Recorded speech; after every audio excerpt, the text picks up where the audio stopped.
sur les questions quand même de sécurité, un mot encore de défense et d'Ukraine. Vous voulez toujours sortir de l'OTAN ?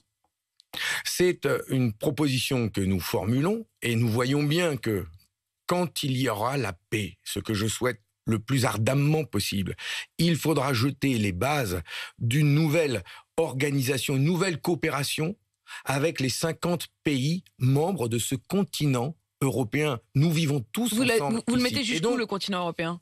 De l'Atlantique à l'Oural, comme disait le général, mais parce que nous formons un continent, nous vivons ensemble. Je fais la différence entre la Russie, le peuple russe, et Poutine. Il n'est pas éternel, heureusement.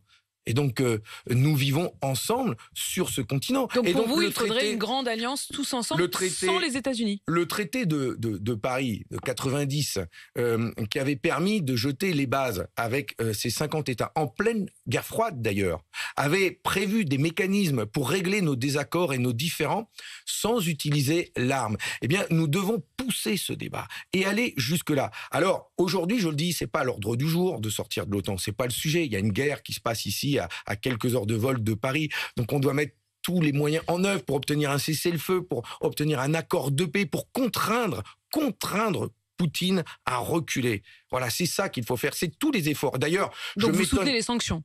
Ah mais il y en a pas assez. Enfin, il a réuni autour de lui 37 oligarques russes pour les prévenir qu'il allait faire la guerre. Parmi ces 37, aujourd'hui, seuls 13 ont été sanctionnés par l'Union européenne.